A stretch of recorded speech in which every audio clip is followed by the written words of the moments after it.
Espíritu Santo. O sea que el Espíritu Santo, además de nuestro Consolador, dice que Él traerá a la memoria nuestra las palabras del Señor. Porque a veces que nosotros en la lucha que tenemos no nos damos cuenta de que necesitamos la ayuda del Espíritu Santo, ¿verdad? Y es un tema que yo les prometo que más adelante vamos a tratar ese tema tan extraordinario que es el tema del Espíritu Santo. Estamos hablando de la tercera persona de la Trinidad, de la divinidad, y la iglesia ha llegado hasta el día de hoy por la labor del Espíritu Santo. Y entonces nosotros muchas veces obviamos ese tema porque también es un tema de mucha complejidad y mucha complicación teológica. Yo quiero, hermanos, para darle seguimiento al tema que estamos tratando acerca del anticristo. Sabemos que este es un tema crucial para el crucial tiempo que nosotros hoy estamos viviendo.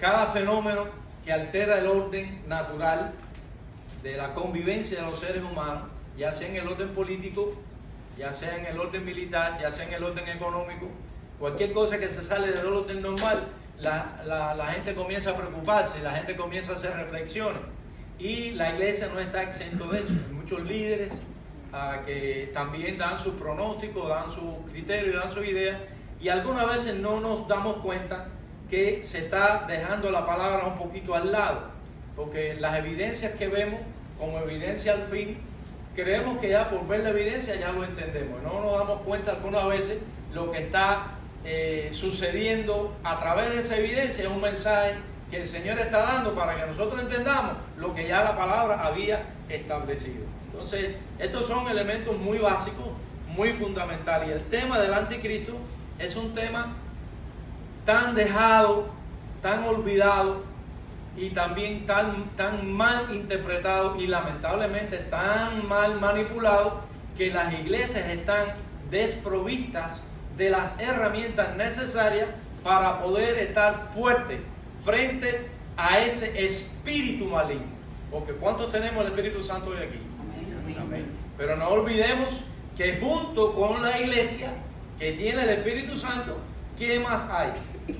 Ya lo hemos hablado, dice que también está la cizaña, que quien están instruidos, guiados, orientados y sustentados por esa cizaña, si no es el espíritu de Satanás, que es espiritual.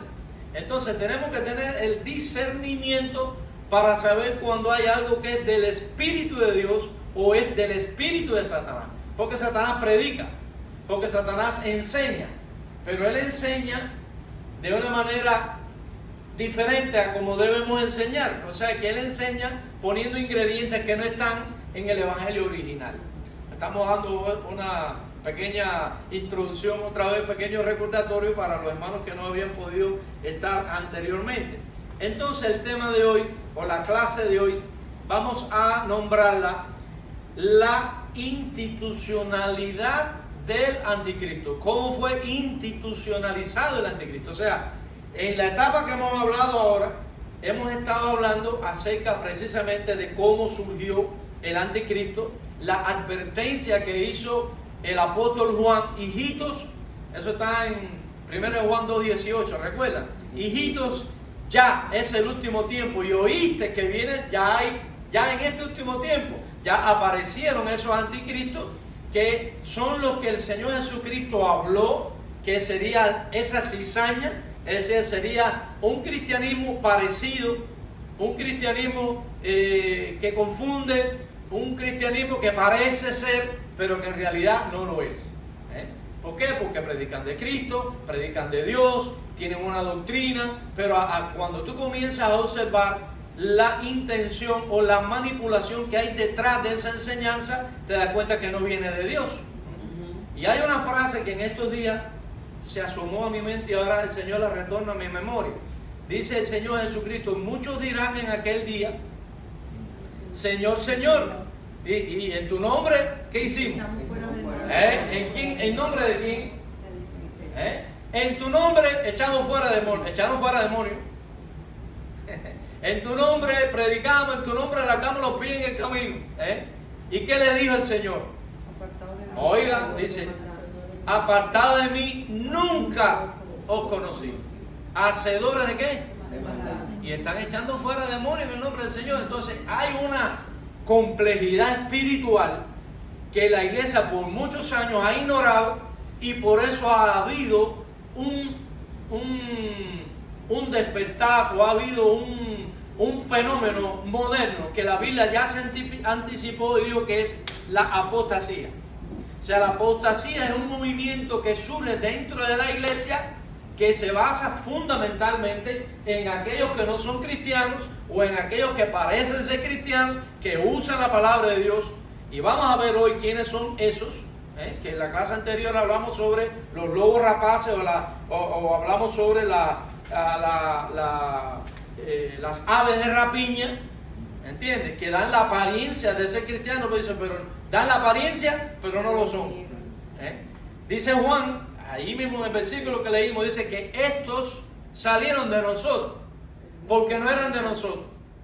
Y ya hemos hablado que ese texto significa salieron de nosotros, pero no eran de nosotros. No se refiere solo al tema de la salvación, se refiere que hay dentro de las congregaciones quienes no son realmente cristianos, ¿entiendes? Entonces esos que no lo son llevan la doctrina, llevan los mensajes, pero rechazan el contenido espiritual del Evangelio.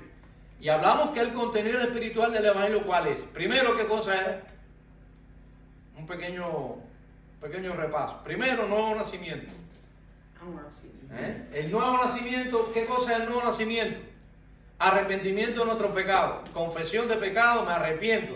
¿Se acuerdan el primer mensaje de Pedro? Aquí nosotros nos arrepentimos, ¿qué vamos a hacer? Y el Padre es arrepentido y convertido, cada uno de nosotros. ¿Y qué sucede en ese momento del arrepentimiento? Lavados por la sangre del Cordero. Si no hay arrepentimiento, no somos lavados. Y esto es un proceso que hay que repetirlo, y hay que enseñarlo, y hay que decirlo a todo el mundo cuanto más lo podamos decir. Nacemos de nuevo. El Espíritu Santo nos da convicción de que somos pecadores. Y cuando aceptamos ese mensaje, ¿qué sucede? La sangre de Cristo nos lava, nos limpia. Y entonces cuando la sangre de Cristo nos lava, nos limpia, ¿qué sucede después? Viene y mora el Espíritu Santo. Fíjense, parece muy sencillo, podemos decir amén y podemos tener esa convicción racional y espiritual. Cuando viene el Espíritu Santo a nuestro corazón, porque nos ha lavado la sangre de Jesucristo, porque nos hemos arrepentido de los pecados, fundamental es esto.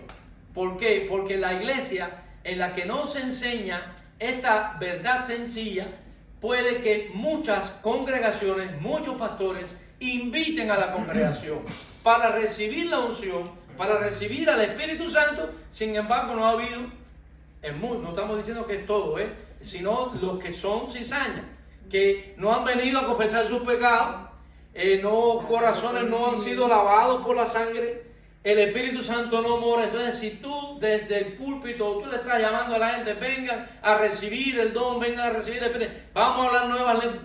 Déjenme decirles entre paréntesis, yo creo en todos los dones. Yo soy un pastor bautista, pero yo creo en la Biblia más que no hay denominación que esté sobre la Biblia. La Biblia está sobre cualquiera que inclusive que predique. Nosotros creemos en la vigencia de todos los dones. Pero quien administra los dones, ¿quién es? El Espíritu. Es el Espíritu Santo. O sea que no es porque yo te pongo la mano, porque yo te digo recibe, porque yo te digo eso no está en mí. Inclusive dice Pablo, cuando tú vayas a imponer las manos, que sea con ligereza, no con cualquiera. Entonces, cuando tú traes a la gente y los traes a un nivel de una emoción muy fuerte, la persona puede confundir la emoción con una acción del Espíritu Santo y dar por sentado algo que no sucedió. No es que nos sintamos afectados emocionalmente cuando tenemos una experiencia con el Señor. No quiero que entiendan mal. Claro que estamos fuertemente emocionalmente afectados cuando tenemos una experiencia espiritual. Pero cuidado, porque uno va a un estadio de pelota y tú te emocionas cuando el equipo tuyo está ganando. O cuando Pucho va corriendo en su moto y gana, y yo, pero ¿y cuando él pierde? Entonces tenemos un problema, ¿ves? Las emociones no son las que regulan, sino las emociones son un efecto por causa de una experiencia. La experiencia produce la emoción. La emoción no es la que trae la experiencia. Y entonces cuando nosotros tenemos esa certeza, nosotros vamos a ir muy bien, muy derechitos en ese camino. Entonces los cristianos en la iglesia primitiva, el Señor quiso enseñarles bien la palabra de Dios. Por eso Él se atrevió a hablar lo que habló, y le enseñó a los cristianos cómo era. Es a través del arrepentimiento, es a través del lavatorio de la sangre, por la sangre, y es a través de entonces la presencia del Espíritu Santo. Muy bonita la lectura de nuestra hermana Elizabeth, ¿verdad? Que no nos pusimos de acuerdo, pero ella trajo la lectura que hacía falta, que el Espíritu Santo no solo venía a morar con el hombre, porque así moraba el Espíritu Santo en el Antiguo Testamento, sino que ahora, después del nuevo pacto, cuando Cristo murió en la cruz y Él desarrolló la posibilidad y dio la posibilidad de ser lavados por su sangre. ¿Qué quiere decir lavado por la sangre? Se acabaron los pecados. Y ya sabemos que el Espíritu Santo no mora en un corazón que no ha sido lavado. Porque el único que mora en un corazón churrioso, ¿quién es? El espíritu de Satanás. Entonces, cuando Cristo estaba estableciendo, me parece que éramos un grupo así, que Cristo estaba, claro, por supuesto, estoy haciendo una alegórico, ¿no? Entonces, cuando Cristo le está diciendo a los hermanos, así, muy sencillo, aprendan esto que es la esencia misma de lo que es el cristianismo. Y a partir de aquí va a establecerse lo puro, el trigo, se va a establecer lo correcto, pero va a venir otro por ahí que va a decir lo mismo, pero que no va a tener en cuenta el proceso que se necesita para tú constituirte en un hijo de Dios.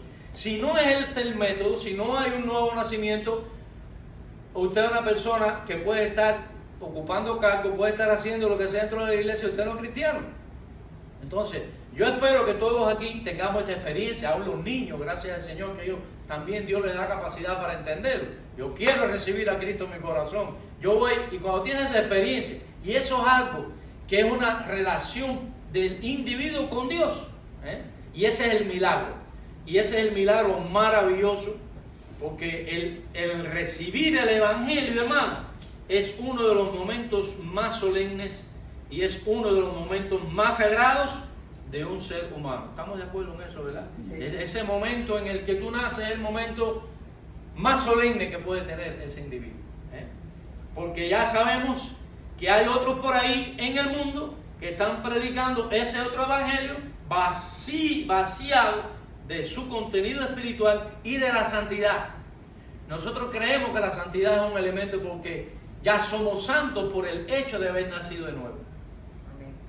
Y volvemos a decir, la santidad no es impecabilidad. Sí, seguimos con nuestros defectos, nuestros errores, vamos. Lo que el Espíritu Santo, que ya mora en nosotros, nos va diciendo, oye, corrige esto, corrige lo otro. Y yo tengo que corregir muchas cosas cada día, ¿entiendes?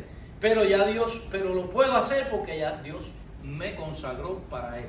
Ya yo vivo entre los santos. Como Pablo le va dirigiendo a todas las iglesias, vosotros que estáis en Roma, vosotros llamados a ser santos, y va a los efesios, los santos que están. O sea que la santidad no tiene que ver con la impecabilidad. La santidad tiene que ver con que hemos sido separados, que hemos sido recogidos por el Señor, y con nuestro tropiezo, con nuestro traspié, con nuestras caídas, pero ya tenemos al Espíritu Santo, tenemos a Dios en nosotros, y por nosotros, y por nosotros, y tenemos Dios que nos va dando la fuerza para ir mejorando delante de Él. Entonces, si nosotros no desarrollamos eso en nuestra mente, nuestra vida cristiana se torna insegura. Entonces, Pablo está tratando de que los cristianos en las iglesias que él estableció, y hablando a las iglesias que vendrían en el futuro, recuerden el pasaje que leímos en el libro de los Hechos. Vamos a leer en el capítulo 20 y vamos a leer versículos solo el 29, porque el domingo anterior nosotros leímos el pasaje completo, el libro de los Hechos, capítulo 20, versículo 29 y versículo 29 y 30, quizás el 31 también dice, porque yo sé que después de mi partida entrarán en medio de vosotros lobos rapaces. Oiga, eso es para para decirle, Señor, enciéndeme el bombillito para yo entender bien esto, porque está hablándole aquí en Pablo ahí a los cristianos, le está hablando a la iglesia, pero bajo las alas del ministerio apostólico de Pablo había muchos que estaban ahí, pero no se tragaban ni a Pablo ni se tragaban lo que Pablo enseñaba, pero estaban bajo la sombra de Pablo.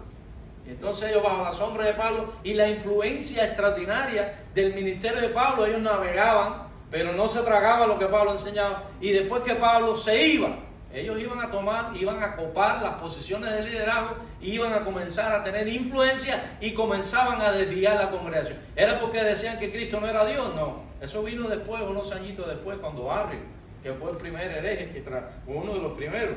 Pero bueno, para no irnos, ustedes ya entendieron la idea. Dice, y de vosotros mismos, escuchen, versículo 30, porque lo que me hace a mí ser lo que soy es la belleza de la palabra, cómo la Biblia no te esconde nada, cómo la palabra de Dios te da todo bien clarito. Dice, y de vosotros mismos se levantarán hombres que hablen cosas perversas. ¿Sabe lo que quiere decir perverso? Vamos a dar aquí unos sinónimos. Son los que contaminan, son los que contagian, son los que prostituyen la verdad, y todos esos son a los que Pablo tiene en mente cuando habla acerca de aquellos que vendrían a prostituir el evangelio, aquellos que venían a contaminar el evangelio con otras religiones que había en aquel tiempo, porque esa era la cultura que había en aquel tiempo. ¿Cuál era? Helenista, gracias, Johnny.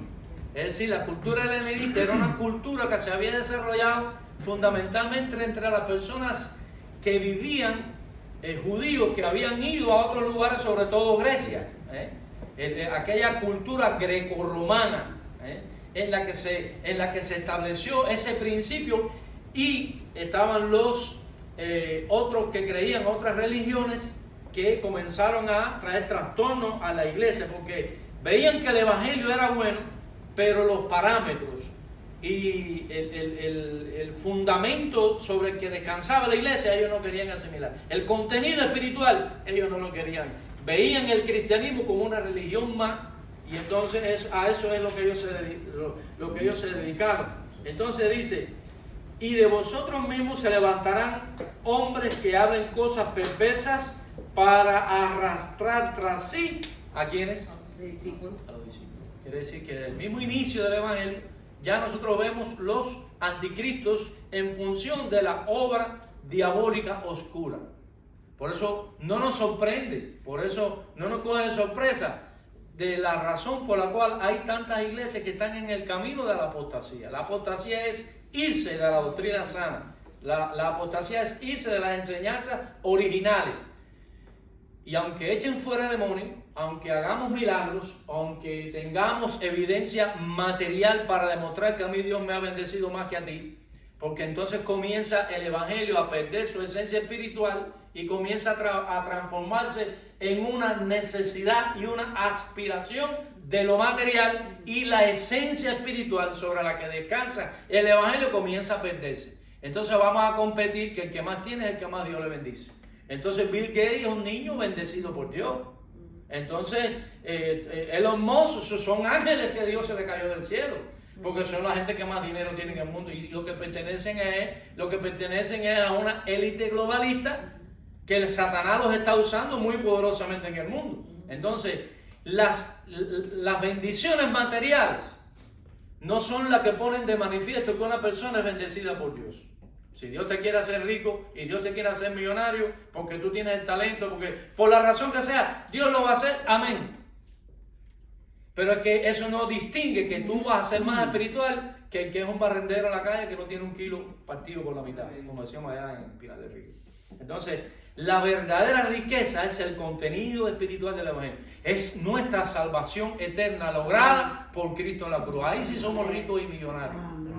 Y entonces debemos ir y debemos presentar. Si la gente no quiere recibir ese mensaje, Yo quiero que ustedes me busquen en la Biblia, de Génesis y Apocalipsis, donde Dios obligó a alguien a ser cristiano o ser hijo o tener fe en él. Un solo ejemplo yo quisiera. Creo que no lo hay. Nunca Dios obligó a nadie a ser cristiano.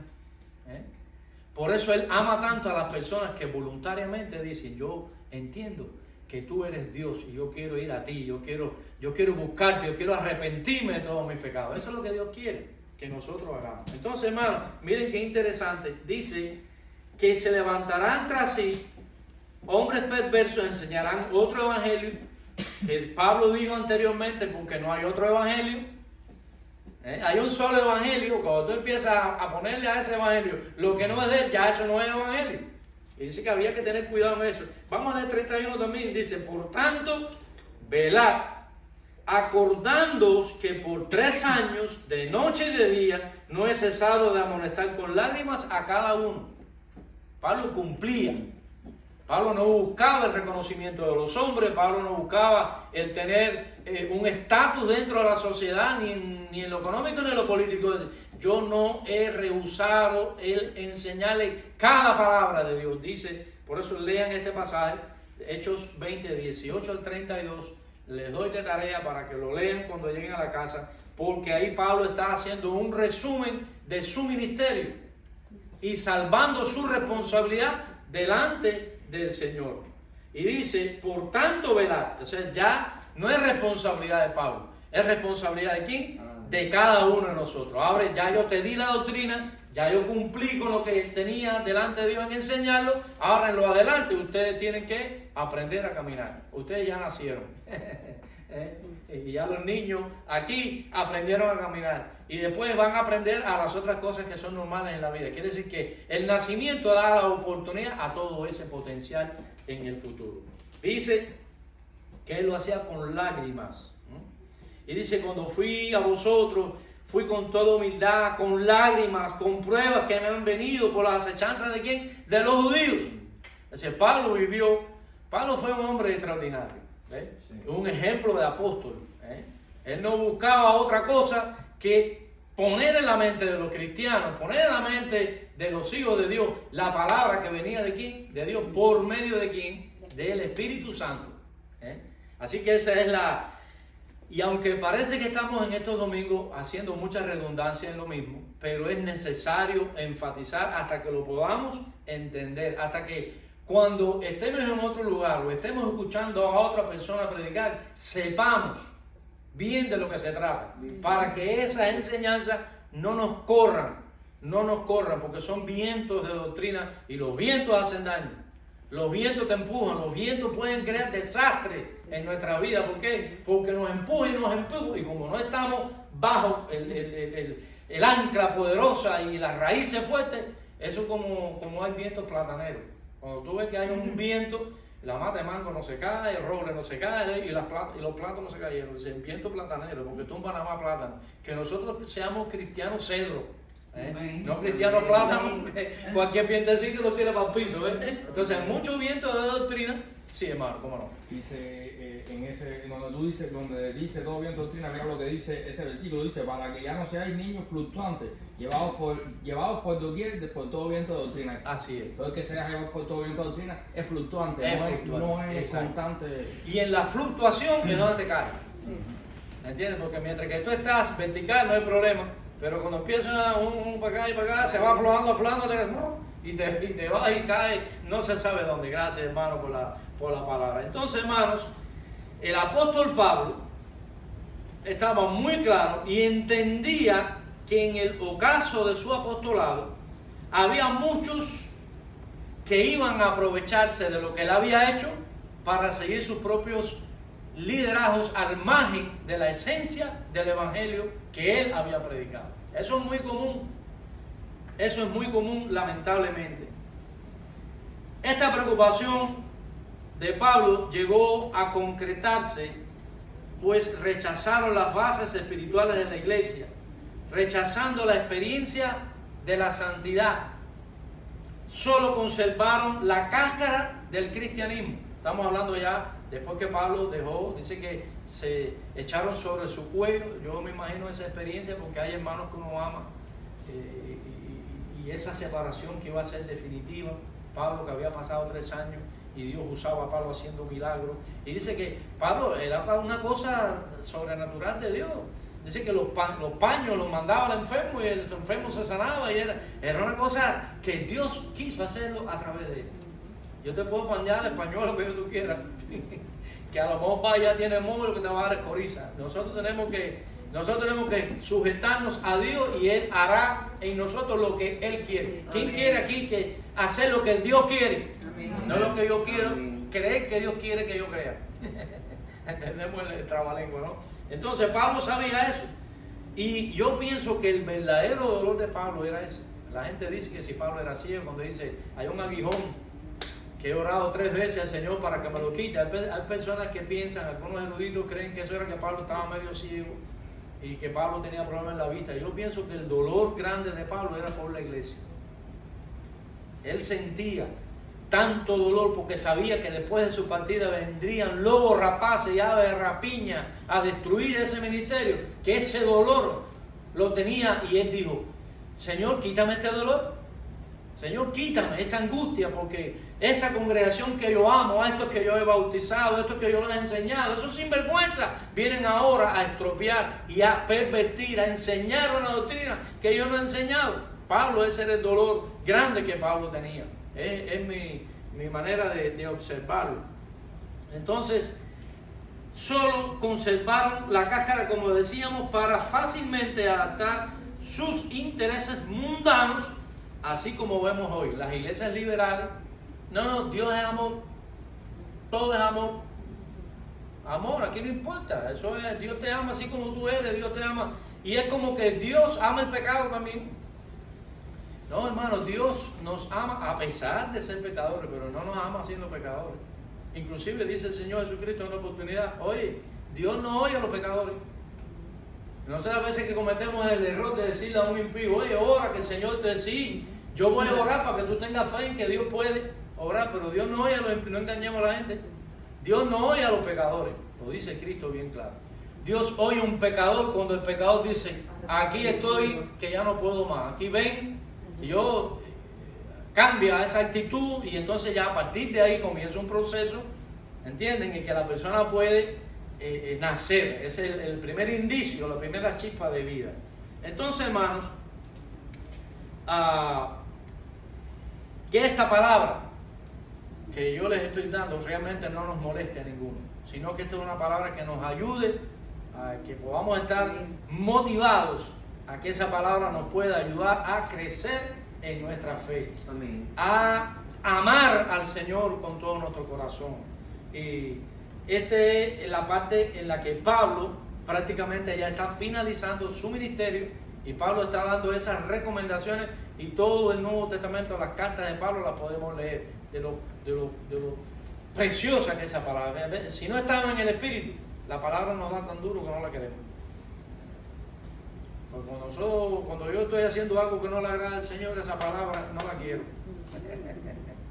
Pero cuando yo digo Señor, y tú ves que esa palabra entonces comienza a decir: oye, pero si este es el dulce de maní que trajo la hermana, que es sabroso, te lo disfrutas, pero si tú miras el envuelto y tú miras ese, pero cuando tú comienzas a disfrutar la palabra de Dios, que realmente, así como para mí el maní me ha creado una adicción, que la palabra de Dios yo pueda tener adicción por la palabra de Dios, que yo ame. Los psicólogos dicen que Pablo era un hombre, cuando analizan su perfil psicológico, dicen que Pablo era un obsesionado por Cristo, porque todo lo de Pablo era así: si todo lo puedo en Cristo, y Cristo en vosotros, la esperanza de Cristo. Él tenía a Cristo, Cristo era para él todo. Era un loco para el mundo, pero él tiene en un lugar muy especial en los cielos. Entonces, hermanos, la institucionalidad del anticristo comienza a partir del siglo III. Desde la época de Cristo, los apóstoles y las primeras iglesias, el Espíritu Santo daba testimonio. El Espíritu Santo era el que tenía el predominio, y la mayor cantidad de congregados eran cristianos.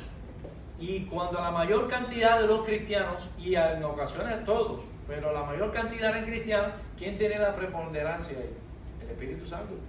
Esas eran iglesias fuertes, esas iglesias que en medio de la persecución no menguaban, crecían y la gente buscaba más, y el Imperio Romano empezó a tambalearse porque no pudo contra la iglesia a pesar de 10 persecuciones que hubo contra la cristiandad. Persecuciones que no se justificaban, pero eran violentas, cruentas y sangrientas. Ahí esos cristianos no les podías decir que declara y concreta esto y declara lo otro. Mañana el emperador se levantaba con dolor de cabeza y decía, los cristianos tienen la culpa, hay que ir arriba de ellos y métanle con los leones y todo. Estamos viviendo un tiempo que se está olfateando que vamos a sufrir persecución. ¿Usted sabe eso? Sí. Yo lo estoy olfateando, porque se están creando las condiciones a nivel global para, a través de una iglesia falsa, dicho sea de paso, tratar de coartar lo que es la libertad del hombre. Y debemos estar preparados, porque sobrevivirá solo el que es fiel, el que es hijo. Podemos decir amén, ¿verdad? Entonces, hermanos, después de pasado esos 3 siglos de cristianismo bastante correcto, porque era la mayoría, la iglesia se transformó, porque llegó el emperador Constantino y entonces oficializó la iglesia como religión del Estado.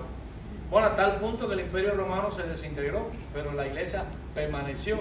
Y entonces, cuando la iglesia estaba en su mejor momento, cuando la iglesia estaba en su momento pleno, lejos de hacer la función que le correspondía, esos líderes, esos obispos, esos pastores no soportaron la tentación de ir tomando, ir copando los lugares de autoridad que había dejado el Imperio Romano.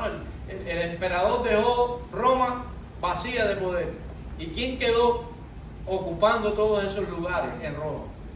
Los obispos. Entonces, le fue tan dulce a ellos disfrutar del poder humano, del poder que había en Roma, que transformaron las leyes, y antes tú morías por ser cristiano, ahora vas a morir si no eres cristiano. Entonces los templos paganos se convirtieron en templos cristianos y comenzó a meterse dentro de la cristiandad. Ya no eran cristianos, sino esa cristiandad comenzó a llenarse de paganos, porque ya no había nuevo nacimiento. ¿Estamos entendiendo ahora? Lo que originalmente era tan sencillo y tan difícil de distinguir, ahora era más fácil de ver. Paganos metiéndose dentro de las iglesias, conservando sus ídolos, pero tenían que decirse que eran cristianos. ¿Por qué? Porque por la ley el que se equivoque muere. Y así comenzó a institucionalizarse el sistema anticristo. Es decir, que ya en los tiempos de Cristo comenzaron los anticristos, pero cuando la iglesia perdió en la historia su papel espiritual, comenzó a institucionalizarse la labor del anticristo. Entonces, por esa razón, nosotros pudimos mirar hacia atrás y ver que hubo un proceso de aproximadamente 12 siglos, que en esos 12 siglos imperó una iglesia que tenía control total del sistema de vida de la gente. Y las personas morían igualmente que cuando morían, cuando el Imperio Romano pagano estaba en el poder. O sea que desde el periodo del nacimiento de la iglesia hasta que se oficializó la iglesia como religión del Estado, los cristianos morían en persecución por el sistema pagano. Cuando la iglesia se convirtió en católica y asumió todo el poder que tenía el imperio pagano, tú, por ser fiel a la palabra, por ser fiel al Señor, también podías morir. ¿Y cuántos millones de cristianos murieron bajo las garras de esa bestia? Que después, más adelante, vamos a estudiar quién es esa bestia en Apocalipsis 12 y vamos a saborear. Y ustedes se van a dar cuenta que el libro de Apocalipsis no es tan complicado. Simplemente lo que hay que pedir al Señor que nos ayude a mantener el orden en nuestra mente de las enseñanzas primarias que dio Cristo y que dieron los apóstoles, y después nosotros vamos a ver que esos símbolos tienen su explicación en las mismas enseñanzas que dio Pablo, que dio los apóstoles y Cristo, y que nosotros hoy, después de todos estos siglos, podemos ver con más claridad. El Señor les bendiga, el Señor nos anime, y domingo que viene vamos a hacer un pequeño resumen de lo que son las parábolas de las 10 vírgenes y la parábola del trigo y la cizaña, que va a darle conclusión a esta primera etapa de estos estudios acerca del tema del anticristo. Así que Dios les bendiga, es el deseo de nuestro corazón. Si hay alguna pregunta, por favor, no tenga pena hacerla, que de todas maneras yo estoy